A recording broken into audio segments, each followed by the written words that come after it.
You've got to go back to the fact that alone of all the countries in the world, we never had a definition of ourselves. There was never such a thing as a United Kingdom citizen.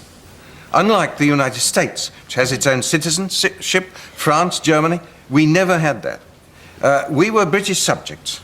We were subjects of the king or the queen, as the case might be. Consequently, as the British dominions expanded, automatically, everybody was born in or belonged to any part of the British dominions. Hundreds of millions of human beings were all British subjects. And in the law of this country, there was never any distinction between one British subject and another. There was no way of labelling the British subject who, if I may use the word, belonged to this country. Now, this was had many advantages when Britain was the centre of an empire. And if the numbers from the rest of the empire who availed themselves of this identification remained small, then no problem arose. But the rest of the empire had its own citizenships. An Englishman wasn't allowed to go and settle in India or Jamaica. On the contrary, they had their own very strict demarcations and definitions.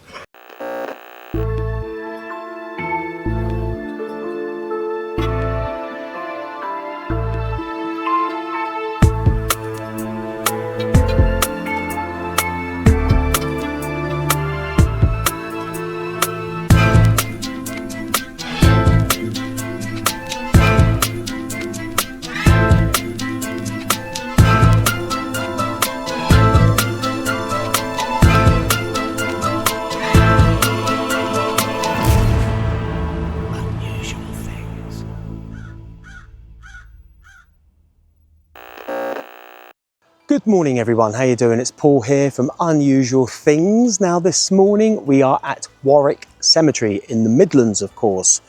And today we have come to find the final resting place of someone who was a very, very controversial figure. And of course to this day still is. And that is of course of the politician Enoch Powell. Now, I will tell you a little bit about Enoch Powell in a moment, and I'll tell you why he was so controversial. And to this day, many still frown upon him and many still say he was correct in his sayings. I'm not here to give a view either way today. I am here to present a show, to tell you a little bit about his history and to find his final resting place. Okay, so when you leave your comments down below, I know there will be some people that will not be happy with the other side, etc., because they'll make something of it which you don't need to, okay? It's just a video that I'm making today to tell you about his past and his history. And all I ask is if you do leave your comments down below, please be civil to each other. That's all I want. Anyway, if you do like this video today, please give it a thumbs up. If you haven't done so already, please subscribe to the channel. It's absolutely free, and hit that notification bell and you'll be notified when more videos come out. I'll tell you a little bit about him. We'll get on and we'll go and find his final resting place. Now this looks like it could be quite a big cemetery. I've left my car down there. I'm hoping it'll be okay there. Right, we'll get on and I'll tell you a little bit about Enoch, shall we?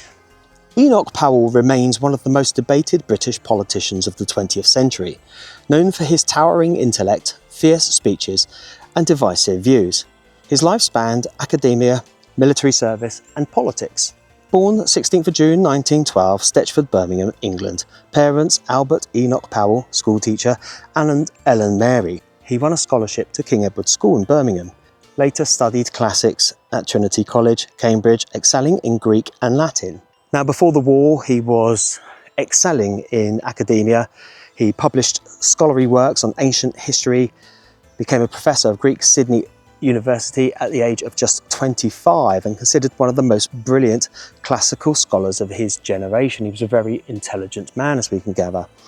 Now, with his military service in World War II, when it broke out, he joined the British Army. He enlisted as a private in 1939 and rose rapidly through the ranks due to his intelligence and his leadership skills. He served in intelligence, contributing to strategy in the Middle East and India.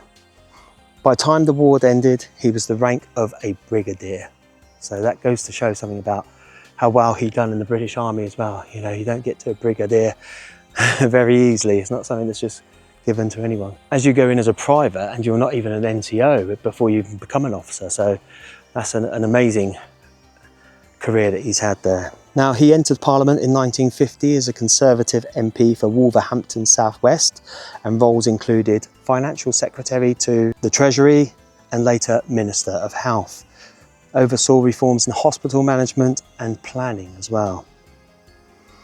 Now, what Enoch Powell is really well known for, especially in modern times, is his River of Blood speech. And on the 20th of April 1968, Powell delivered a speech in Birmingham warning of immigration's effects on British society. His dramatic language caused public uproar. His dismissal from the shadow cabinet, ongoing controversy about race, immigration and national identity. Strong opponent of Britain joining the European Economic Community, advocated for national independence and sovereignty, and left the Conservative Party in 1974, later serving as an Ulster Unionist MP. Now, Enoch Powell married Pamela Wilson in 1952 and they had 2 daughters. He was known as witty and charming privately and very austere in public. He continued writing and lecturing into the 1990s, diagnosed with Parkinson's disease in later life. He died on the 8th of February 1998 in London, aged 85 years old. Now, Powell was remembered for both intellectual brilliance and deeply conversational positions. Admirers call him a patriot and a powerful orator. Critics see him as a figure who stoked fear and division. His life continues to provoke debate about the role of rhetoric and responsibility in politics. That's all the information there on Enoch Powell. And like I said throughout the start, it's a very controversial person whose grave to come and visit. However, you know, when I do this show, it's not for any sort of political side of things either way.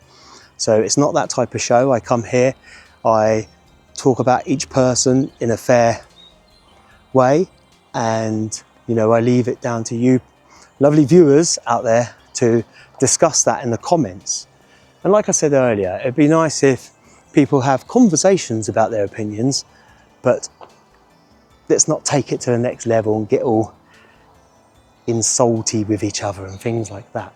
Now, this is such a beautiful cemetery. I'm just trying to think whether I've been here before, because I have been to the Midlands before, of course, because I've done quite a few up here, but I'm just racking my brains and I don't think I have. I don't think that I have been to this cemetery.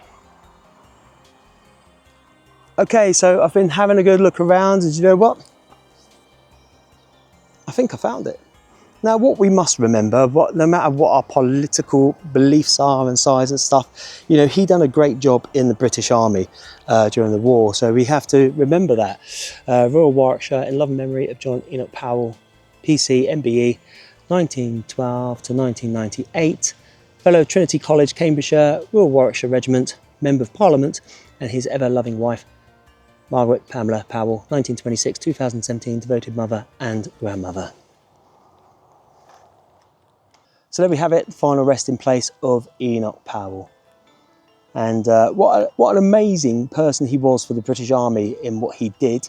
Political career, I'll leave that to you guys. I'm not getting involved with that.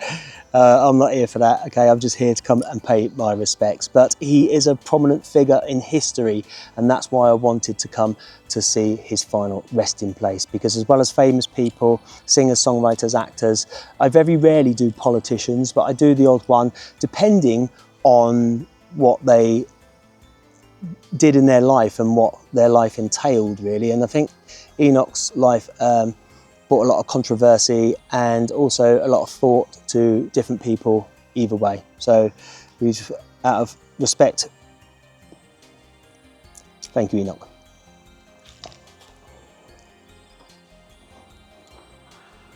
So there we have it, the final resting place there of Enoch Powell.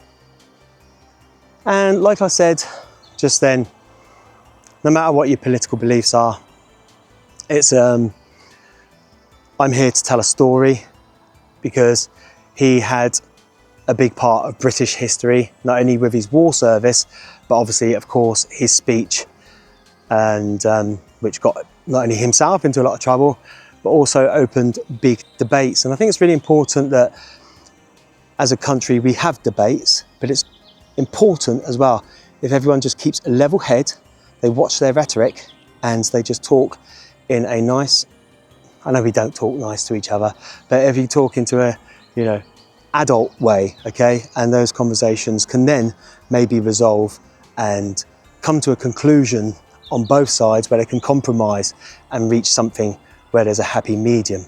Anyway, a little bit of a deep one today, but thank you as always for watching.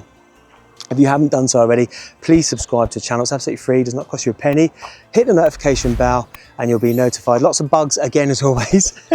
You'll be notified when more videos come out. And if you haven't done so yet, I must tell people, I do have my other channel, don't forget, Airbnb Reviewer and Paul's Adventures. There's lots of videos on there now. My recent trip to Salem, lots of Airbnbs that I've been around the country staying at, and lots of little adventures that I've been on, and there will be plenty more to come. So please nip over to that and subscribe to that for me as well. And I'll see you all on the next one. Take it easy.